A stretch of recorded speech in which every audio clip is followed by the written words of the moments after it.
মধুমতি নামে একটি গ্রাম ছিল। সে গ্রামে থাকতো অনেক মানুষ। সেখানকার সবাই মিলেমিশেই থাকতো। আর সে গ্রামে বাস করত রাকেশ। তার স্ত্রী ও বড় মেয়ে ছিল। রাকেশ দিনমজুর ছিলেন। সে মোড়লের সব জমি দেখাশোনা করতেন। একদিন মোড়ল রাকেশকে বলল, কি রে রাকেশ, আমার জমিগুলোর কি অবস্থা শুনি? সবকিছু ঠিকঠাক আছে তো? হ্যাঁ হ্যাঁ মোড়ল মশাই, সব ঠিকই আছে। শুধু একটা জমিতে একটু জল দিতে হবে। তাহলে আর দেরি কিসের? আমার পুকুর থেকে জল নিয়ে জমিতে দে। ফসল আমার ভালো চাই, বুঝলি? হ্যাঁ মোড়ল মশাই, তা তো অবশ্যই। ও নিয়ে আপনাকে চিন্তা করতে হবে না, ফসল ভালোই হবে। আচ্ছা, তাই যেন হয়। এবার জমিতে যা, গিয়ে দেখ কি অবস্থা। এরপর রাকেশ মোড়লের বাড়ি থেকে চলে আসে আর সারাদিন তার জমি দেখাশোনা করে।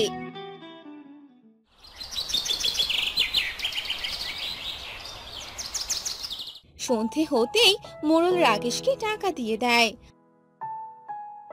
আর সে টাকা নিয়ে বাজার করে রাকেশ বাড়িতে যায়। মা শিলা, শিলা।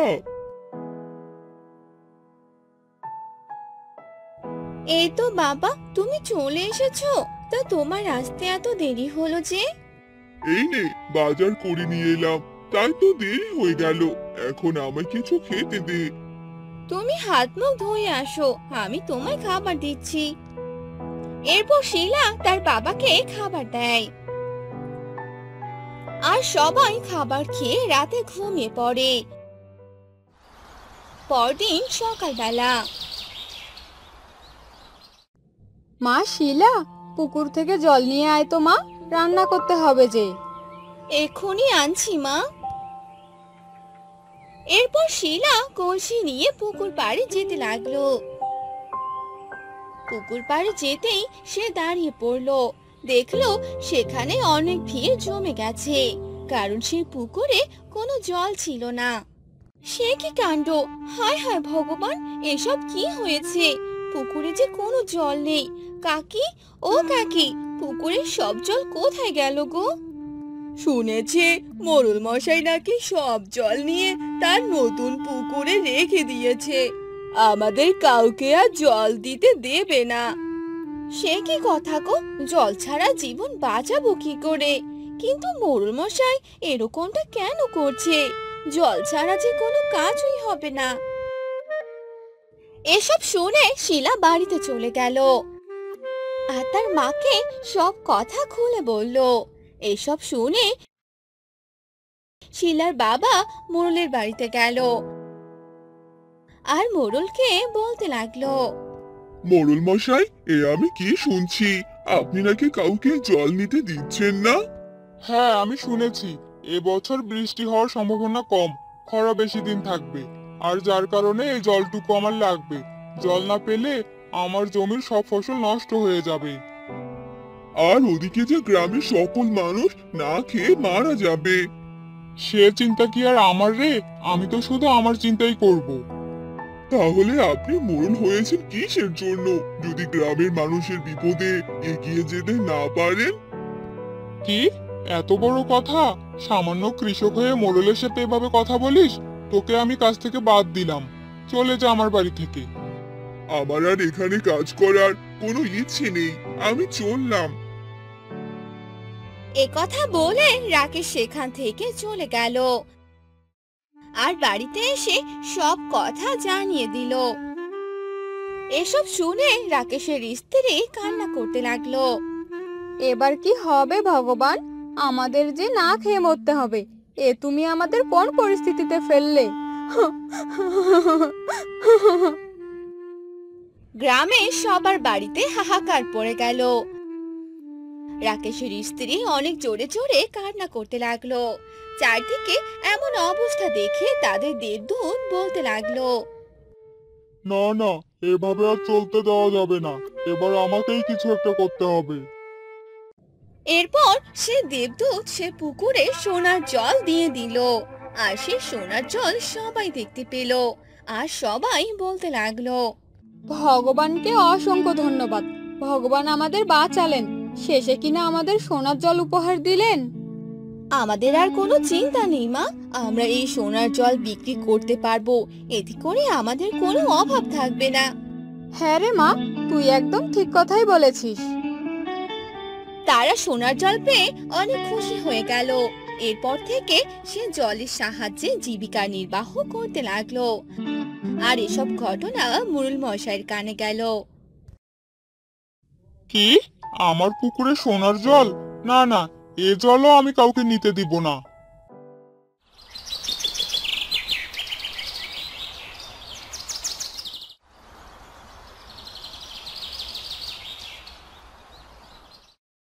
না, এ পুকুর থেকে কোনো জল নেওয়া হবে না।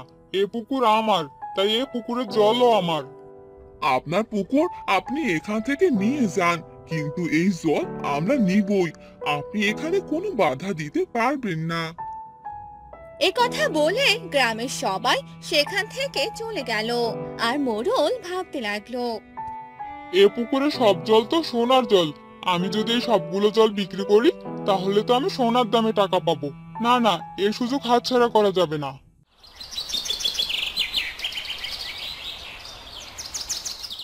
সেই দিনই রাতে মোড়ল কিছু দলবল নিয়ে সে পুকুরে গেল। আর সে সোনার জল নিয়ে অন্য স্থানে রাখতে লাগলো। আরে আরে, তাড়াতাড়ি কর তোরা, রাত যে শেষ হয়ে যাচ্ছে। আরে, কে আমায় ধাক্কা দিল? আ আ বাঁচাও বাঁচাও! মোড়ল পানিতে পড়ে এভাবে চেঁচাতে লাগলো, কিন্তু অন্ধকারের কারণে কেউ তাকে বাঁচাতে পারলো না। আর মোড়ল সেই জলে ডুবে মারা গেল।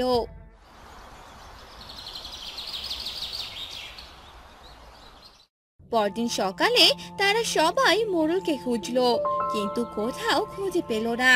আর সবাই বলতে লাগলো, ভালোই হয়েছে, মোড়ল এবার উচিত শিক্ষা পেয়েছে। অন্যের ক্ষতি চাইলে যা হয়। মা, কি ঘটেছে জানো কিছু? কেন রে মা, আবার কি হলো? মোড়লকে নাকি পাওয়া যাচ্ছে না। সবাই বলাবলি করছে মোড়ল নাকি কাল এই পুকুরে এসেছিল। মনে হয় এই জলে পড়ে মারা গেছে। ভগবান তাহলে তার উচিত শিক্ষাই দিয়েছে, এবার যেন গ্রামের সকলে সুখে শান্তিতে থাকতে পারে। হ্যাঁ মা, তাই যেন হয়। হ্যাঁ রে মা, যা এবার পুকুর থেকে সোনার জল নিয়ে আয়। ঠিক আছে মা। এরপর শিলা সেখান থেকে সোনার জল নিয়ে এলো। আর তারা সকলেই সোনার জলের মাধ্যমে জলের অভাব দূর করতে পারলো। আর এভাবে গ্রামের সকলে সুখে শান্তিতে থাকতে লাগলো। হ্যাঁ গো, শুনছো? তোমার এই মেয়েকে আমি আর সামলাতে পারবো না, বুঝেছো? এসব তুমি কি বলছো? মা মরা মেয়ে আমার, তোমাকে তো ওর জন্যই বিয়ে করেছি আমি। ও যেন একটা মা পায়। তোমার মেয়ে তো একটা অলক্ষী, জন্ম নিতেই মাকে খেয়েছে, কবে যে আমাকেও খেয়ে ফেলে। কিসব বলছো তুমি? হ্যাঁ, ঠিকই বলেছি আমি, একে কোনো অনাথ আশ্রমে রেখে আসো। কখনোই না। আমার মেয়ে আমার কাছেই থাকবে, বুঝেছো তুমি? নগেন রাগ করে কাজে চলে যায়। নগেন যাওয়ার পর নগেনের বউ একা বলতে থাকে, আজই এই আপদকে বিদায় করব, কাজ থেকে ফিরে আর নিজের মেয়েকে দেখতে হবে না। এরপর নগেনের বউ তাদের মেয়েকে নিয়ে বাড়ি থেকে বের হয়। নগেনের বউ নগেনের মেয়েকে অনাথ আশ্রমে না রেখে তাদের গ্রামের পাশে একটি জঙ্গল ছিল, সেই জঙ্গলের পাশে একটি বড় নদী ছিল। সে নদীর কাছে যায়। এই মেয়েকে এখানেই রেখে যাই, ওনাকে কিছু একটা বুঝিয়ে মানিয়ে নিব, তাহলেই হবে। এরপর নগেনের বউ তার মেয়েকে সে নদীর পাশে রেখে যায়। আর মেয়েটি কান্না করতে থাকে। সেই নদীর নিচে ছিল নাগলোক। নাগলোকে নাগ রানী বাচ্চা মেয়েটির কান্নার আওয়াজ শুনতে পায়। মনে হচ্ছে কোনো বাচ্চা কান্না করছে, বাচ্চার কান্নার আওয়াজ শুনতে পাচ্ছি। এই নাগলোকে কার বাচ্চা কান্না করছে আবার, গিয়ে দেখি তো। এরপর নাগিন এদিক ওদিক খুঁজতে থাকে কান্নার আওয়াজ কোথা থেকে আসছে দেখার জন্য। না, এখানে তো কোনো বাচ্চা কান্না করছে না। মনে হচ্ছে কান্নার আওয়াজটি মর্তলোক থেকে আসছে। গিয়ে দেখি তো কার বাচ্চা কান্না করছে। এরপর নাগিন নাগলোক থেকে মর্তলোকে আসে। উপরে এসে দেখতে পায় একটি বাচ্চা কান্না করছে। এটা কার বাচ্চা? এখানে তো কাউকে দেখতে পাচ্ছি না। কে রেখে গেল এই বাচ্চাকে? নাগিন বাচ্চাটিকে কোলে তুলে নেয়। নাগিন বুঝতে পারছিল না সে কি করবে। এদিক ওদিক তাকায়, কাউকেই দেখতে পায় না। আশেপাশে তো কেউ নেই। আজ থেকে এ আমার মেয়ে, আমি ওকে মানুষ করব। একথা বলে নাগিন মানুষ রূপ নেয় আর সেই জঙ্গলে একটা বাড়ি বানায়। এরপর নাগিন সে বাচ্চা মেয়েটিকে নিয়ে সেখানে থাকতে লাগে, নিজের মেয়ের মতো মানুষ করতে থাকে।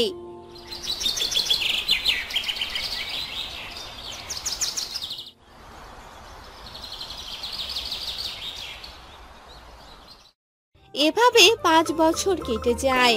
মেয়েটি বড় হয়। মা, ও মা, আমার বড্ড খিদে পেয়েছে, খেতে দাও না তাড়াতাড়ি। হ্যাঁ রে মা, দিচ্ছি, তুই বস এখানে। মা, আমার ফল খেতে খুব ইচ্ছে করছে। ঠিক আছে রে মা, এখন তুই ভাত খেয়ে নে। আমি তোকে পরে ফল এনে দিব। তুই কিন্তু দূরে কোথাও যাবি না, আশেপাশেই থাকবি সব সময়, বুঝলি? আচ্ছা মা, আমি কোথাও যাব না, এবার আমাকে খেতে দাও। নাগিন তার মেয়েকে খেতে দেয়। নাগিন মেয়েকে খেতে দিয়ে বসে বসে ভাবতে থাকে। কত বছর হয়ে গেল নাগলোকে যাই না। নাগলোকের যে কি অবস্থা কে জানে। মা, কি ভাবছো তুমি? আমার খাওয়া হয়ে গেছে মা, আমি একটু বাহিরে খেলতে গেলাম। ঠিক আছে রে মা, যা। কিন্তু আমি কি বলেছি মনে আছে তো? হ্যাঁ মা, মনে আছে, আমি দূরে যাব না।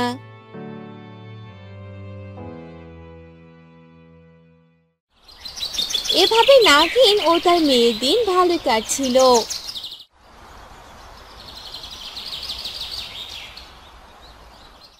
একদিন নাগিনের মেয়ে খেলছিল বাহিরে। সেদিক দিয়ে এক ডাইনি যাচ্ছিল। সেই ডাইনি নাগিনের মেয়েকে দেখতে পায়।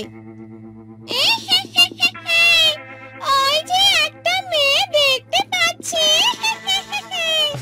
একটা খাবার পেয়ে গেলাম। ওর ঘাটটা মোটকে চিবিয়ে চিবিয়ে মজা করে খাবো।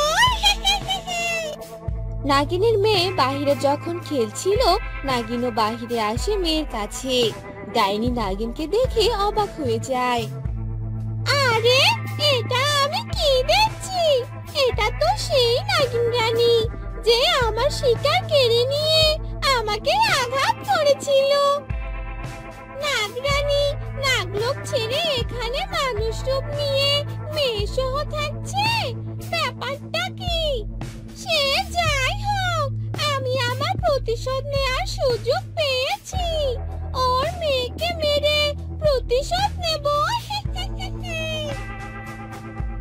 ডাইনি সেখান থেকে চলে যায়।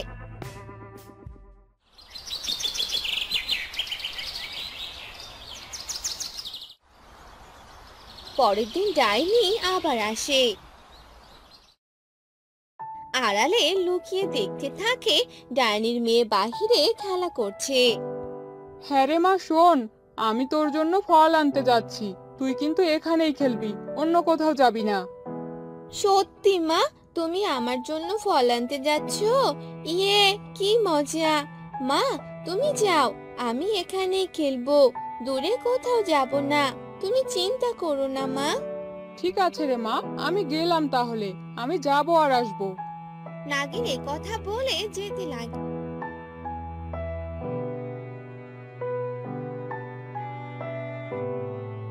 নাগিন যেতেই ডাইনি নাগিনের মেয়েকে গিয়ে ধরে। বাঁচাও, বাঁচাও মা, বাঁচাও! নাগিন তার মেয়ের চিৎকার শুনতে পায়। নাগিন সাথে সাথে মেয়ের কাছে গিয়ে দেখে ডাইনি তার মেয়েকে ধরেছে। এ দেখে নাগিন মানুষ থেকে নাগিন রূপ নেয়। ছেড়ে দে আমার মেয়েকে ডাইনি, তোর এত বড় সাহস! ছেড়ে দেব তাই নাকি? প্রতিশোধ নেব আমি তোর মেয়েকে মেরে। তুই আমার শিকার কেড়ে নিয়েছিলি আর আমাকে আঘাত করেছিলি। সেদিন তো শিক্ষা হয়নি তাই না? আজ মরবি আমার হাতে তুই। নাগিন আর ডাইনির মধ্যে যুদ্ধ হয়। নাগিন ডাইনিকে হারিয়ে মেরে ফেলে। তো তুমি নাগিন, মানুষ নও? এ কি করে সম্ভব? সে এক লম্বা ঘটনা রে মা, তোকে সব বলছি। নাগিন তার মেয়েকে সব খুলে বলে। তুমি মানুষ নও নাগিন, তো কি হয়েছে? তুমি আমার মা, আর আমি সারা জীবন তোমার সাথে থাকবো। কখনো তোমাকে ছেড়ে যাব না মা। সত্যি রে মা? আয় মা, আমার বুকে আয়। নাগিনের মেয়ে নাগিনকে জড়িয়ে ধরে। আবার তারা সুখে শান্তিতে দিন কাটাতে থাকে। বিরাট এক জঙ্গলের পাশে ছিল একটি নদী। সেই নদীতে বাস করত এক নাগিন, আর জঙ্গলে থাকতো এক পরী। তার পাশে ছিল একটি গ্রাম, সেখানে থাকতো এক সাপুরিয়া। হ্যাঁ রে লালু, আজ অনেক দিন থেকে সাপ ধরতে যাই না। চল আজ বরং কোনো এক জঙ্গলে যাই, দেখি কোনো সাপ পাই কিনা। হ্যাঁ দাদা, তবে আমি আজ দূরে কোথাও যেতে পারবো না। আমরা বরং পাশের জঙ্গলটাতেই যাই। আরে ওই জঙ্গলটাতে তো আগেও গিয়েছিলাম, কিন্তু কোনো সাপ পাইনি তো। অনেকদিন থেকেই তো আর যাওয়া হয় না, এবার গেলে নিশ্চয়ই কোনো না কোনো সাপ পেয়ে যাব। ঠিক আছে, তুই যখন এত করে বলছিস তাহলে চল যাই। এরপর সাপুরিয়া আর লালু জঙ্গলের দিকে যেতে লাগলো। কিছুক্ষণ পর তারা জঙ্গলে পৌঁছে গেল। তারপর বিন বাজাতে লাগলো। জঙ্গলে বিন বাজানোর শব্দে পরীটির ঘুম ভেঙে গেল। আরে, কে এভাবে আওয়াজ করছে? আমার তো ঘুমটাই ভেঙে দিল। এই আওয়াজে তো আমার মাথা ঘুরছে। এ কথা বলে পরী বিনের শব্দ শুনে সাপুরিয়াদের পিছু গেল। দেখতে পেল সেখানে দুজন লোক দাঁড়িয়ে আছে, আর একজন বিন বাজাচ্ছে। আরে, এরা তো মানব জাতি, কিন্তু এখানে এরা কি করছে? না না, এদের সামনে যাওয়া যাবে না। এরা যদি আমায় দেখে তাহলে আমার বিপদ হয়ে যাবে। এসব বলে পরী আড়াল থেকে তাদের কাজকর্ম দেখতে থাকে। কিছুক্ষণ পর সাপুরিয়ারা একটি সাপ ধরে ফেলে। এই সাপটাকে বিক্রি করলে যে আমি অনেকগুলো টাকা পাবো।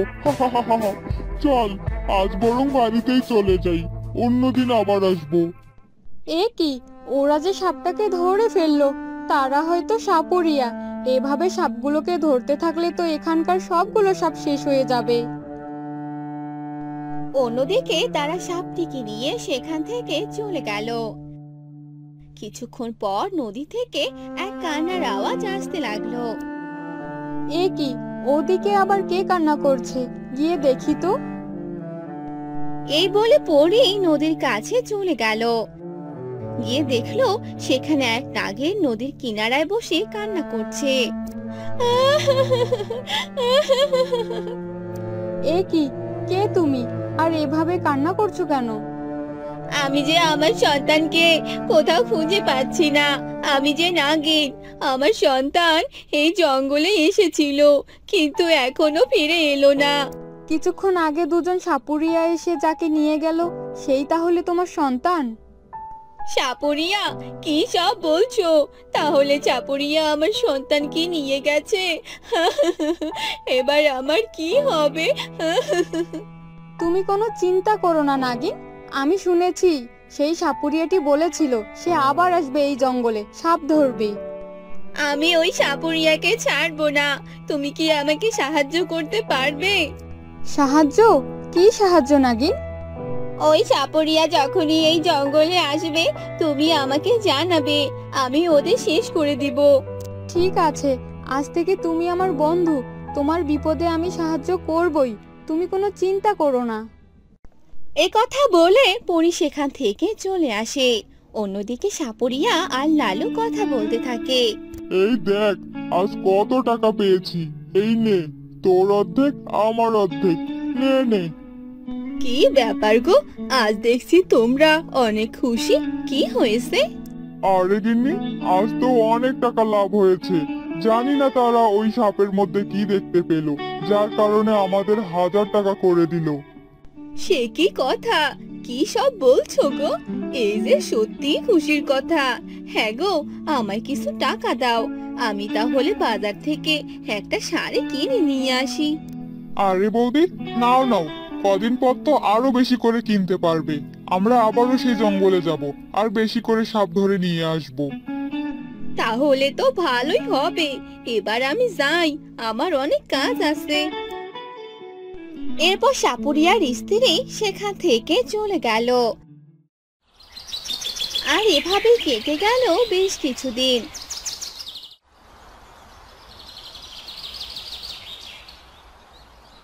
আর একদিন লালু এসে সাপুরিয়াকে বলতে লাগলো, আরে দাদা, যে টাকাগুলো পেয়েছিলাম সেগুলো তো শেষ হয়ে গেছে। এবার তো সাপ ধরতে যেতেই হবে, চলো যাই। ঠিকই বলেছিস, চল তাহলে জঙ্গলে যাওয়া যাক। এরপর তারা জঙ্গলের দিকে চলে যায়। আর সেখানে থাকা পরীটি তাদের দেখে ফেলে আর নাগিনের কাছে চলে যায়। নাগিন, নাগিন, কোথায় তুমি? তুমি কি আমার কথা শুনতে পাচ্ছো? কি হয়েছে পরী, তুমি আমায় ডাকছো কেন? তোমার শত্রুরা তো চলে এসেছে। যারা তোমার সন্তানকে নিয়ে গিয়েছিল তারা আবার এসেছে। কি বলো? তাহলে চলো আমরা তাদের কাছে যাই। এরপর পরী ও নাগিন একসাথে সেই সাপুরিয়াদের কাছে গেল। তখনই সাপুরিয়া আর লালু নাগিনকে দেখে ফেলে। আরে এ কি, এ যে মেঘনা চাইতেই বৃষ্টি, এ যে নাগিন আমাদের সামনে চলে এসেছে। তাই তো দেখছি রে লালু, একে বিক্রি করলে যে আমরা অনেক টাকা পাবো। তোর আশা কখনোই পূর্ণ হবে না শয়তান। তোকে আজ আমি ছাড়বো না, আজ তোকে মেরে ফেলবো। এ কথা শুনে সাপুরিয়া তার বিন বাজাতে থাকে। আর তখনই নাগিনের মাথা ঘুরতে থাকে। এসব দেখে পরী ভাবতে লাগলো, না না, এবার আমাকেই কিছু একটা করতে হবে। এই বিনটাই ভেঙে ফেলতে হবে। এ কথা বলতেই পরী তার জাদু দিয়ে বিনটা ভেঙে ফেলে। এ কি, আমার বিনটা যে ভেঙে গেল, এবার কি হবে? হ্যাঁ দাদা, এবার তো নাগিন আমাদের মেরে ফেলবে। চলো দাদা, পালাই। এই বলে যখনই তারা পালাতে যাবে ঠিক তখনই নাগিন তার লেজ দিয়ে তাদের ধরে ফেলে। আহ, ছাড়ো, ছাড়ো আমাদের। আহ, আমার গলায় যে অনেক লাগছে, আমি যে নিঃশ্বাস নিতে পারছি না। তোরা আমার সন্তানকে আমার কাছ থেকে কেড়ে নিয়েছিস, আজ তোদের মেরে ফেলবো। আমাদের ভুল হয়েছে, আমাদের ছেড়ে দাও। না, তোদের ছাড়বো না, তোদের আমি মেরে ফেলবো। আমি যা বলি তাই করি। এ কথা বলেই নাগিন তাদের মেরে ফেলে আর তারা দুজন মারা যায়। তোমায় অনেক ধন্যবাদ পরী, তুমি আমার জীবন বাঁচিয়েছো আর আমি আমার প্রতিশোধ পূর্ণ করতে পেরেছি। তোমায় অনেক ধন্যবাদ বন্ধু। না বন্ধু, আমাকে ধন্যবাদ দিতে হবে না। আমি তো তোমার বন্ধু, তোমার সব বিপদেই আমি আছি। এবার তাহলে আমি আসি। এ কথা বলে নাগিন আর পরী তাদের আস্তানায় চলে যায়। আর আমাদের জিততেই হবে হাবু, যে করেই হোক আমাদের স্কুলের সুনাম অর্জন করতেই হবে। আরে হ্যাঁ, এসব আর তোকে বলতে হবে না, এসব আমি খুব ভালো করেই জানি। চল এখন বাসায় যাই, আমার খুব খিদে পেয়েছে। এরপর তারা দুজনে হাবুর মামা বাড়িতে চলে গেল। হাবু শহরে তার মামার বাসায় উঠেছিল। মামার বাসা থেকে খেলায় অংশগ্রহণ করতে লাগলো। এভাবেই যেতে লাগলো। চল আজকে মামাকে সাথে করে নিয়ে পুরো শহরটা ঘুরে আসি। তাহলে তো ভালোই হয়, চল যাই। তারপর হাবু তার মামাকে সাথে করে নিল আর পুরো শহরটা ঘুরতে লাগলো আর অনেক আনন্দ করে ঘুরলো। বাহ মামা, শহরটা তো অনেক সুন্দর, চারিদিকে শুধু রাস্তা। আমার তো অনেক ভালো লেগেছে মামা। একবার ঘুরলে কি হয় নাকি? তোমাদের আরো অনেক জায়গায় নিয়ে যাব, অনেক সুন্দর সুন্দর জায়গা আছে। হ্যাঁ মামা, এখানে যতদিন আছি ততদিন শুধু ঘুরবই আর ফাইনাল খেলার জন্য প্রস্তুত হব। এখন বাসায় চলো। তারপর তারা সবাই বাড়িতে চলে এলো। এভাবেই অনেকদিন চলে গেল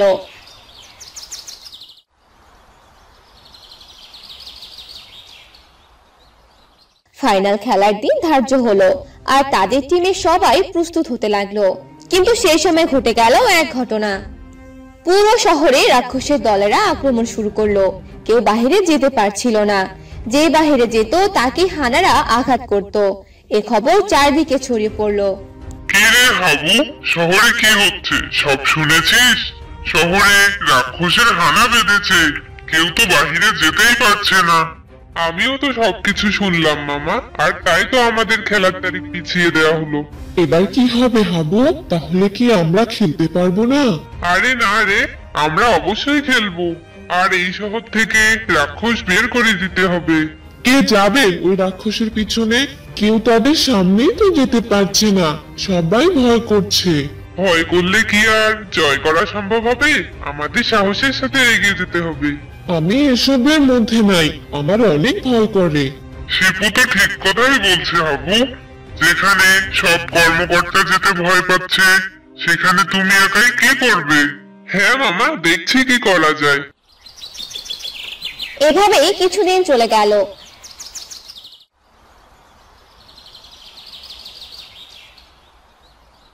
রাক্ষসদের কবলে পড়ে সবাই অনেক চিন্তায় পড়ে গেল। কেউ বাহিরে যেতে পারছে না, কোনো খাবার জিনিসপত্র কিনতে পারছে না, অনেকে অসুস্থ হয়ে যাচ্ছে। এসব দেখে হাবু অনেক চিন্তায় পড়ে গেল। কি করব এবার আমি? শহরের সব মানুষগুলোকে তো আমার বাঁচাতেই হবে, তারা অনেক বিপদের মুখে আছে। হাবু এসব নিয়ে ভাবতে থাকে। তখন সে একটি বুদ্ধি বের করে আর সে রাক্ষসের কাছে যায় আর দেখে তাদের খেলার মাঠে রাক্ষসরা আশ্রয় নিয়েছে। তাহলে এরা এখানে? এরা যেহেতু এখানে এসে খাবারের জন্য সবকিছু ভেঙে দিলে, খাবার না পেলে মানুষের উপর উৎপাত শুরু করে, আমার মনে হয় তাদের খাবারের উপর অনেক লোভ।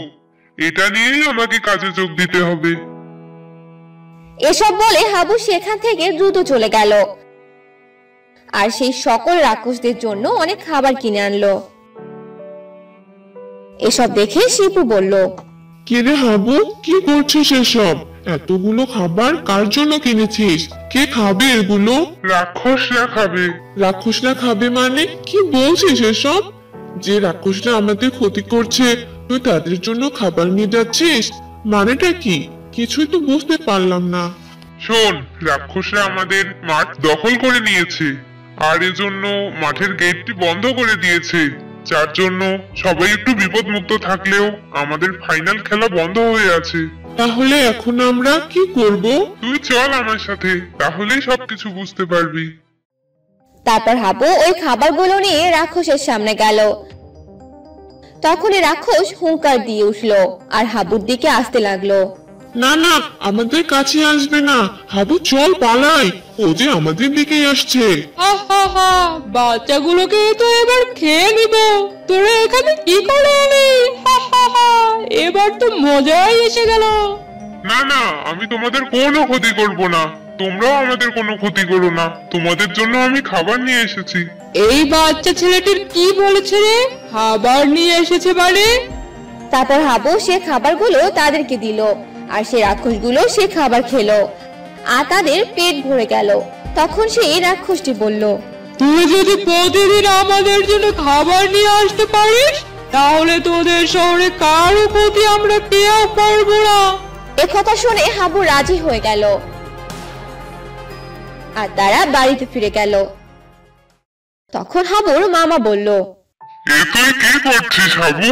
তুই রাক্ষসের সামনে গিয়েছিলি মানে? ও যদি তোকে মেরে ফেলতো তখন কি হতো বলতো? ও আমার কোনো ক্ষতি করবে না, তুমি দেখে নিও। আর কালকেই হবে তোমাদের শেষ দিন। শেষ দিন মানে? সেটা তো তুমি কালকেই দেখতে পারবা মামা।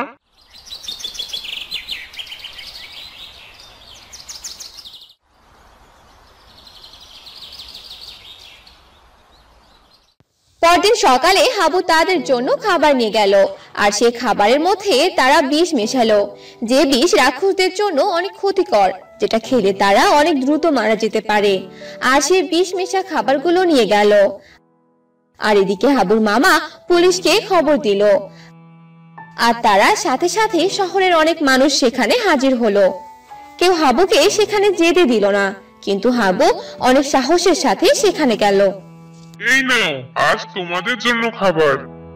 তারপর সে রাক্ষসগুলো সে বিষ মেশানো খাবারগুলো খেয়ে নিল। আর রাক্ষসগুলো চারদিকে অনেক মানুষ দেখতে পেল, আর এসব দেখে হাবুকে ধরে ফেললো আর বলল, এবার আর তো রক্ষে নেই, এবার যে আমরা তোকে খেয়েই ফেলবো। না না, আমার বন্ধুকে তোরা ছেড়ে দে। মামা, বাঁচাও হাবুকে। আর যখন সবগুলো রাক্ষস হাবুকে মারতে যাবে ঠিক তখনই তাদের পুরো শরীরে সেই বিষের প্রতিক্রিয়া ছড়িয়ে পড়লো, আর তারা মাটিতে পড়ে গিয়ে মারা গেল। এসব দেখে সবাই অনেক অবাক হয়ে গেল। সবাই হাবুকে জিজ্ঞাসা করলো এসব কিভাবে হলো। আর তখন হাবু সবাইকে সবকিছু খুলে বলল, আর এসব শুনে সকলেই অনেক খুশি হলো। তুই আমাদের পুরো শহরটাকে রাক্ষসের হানার হাত থেকে বাঁচালি। সবাই সে রাক্ষসানা থেকে মুক্তি পেল, আর সে মাঠে তাদের ফাইনাল খেলা হলো। এবার চল আমরা বাড়িতে ফিরে যাই, সবাই আমাদের জন্য অপেক্ষা করছে। হ্যাঁ চল চল।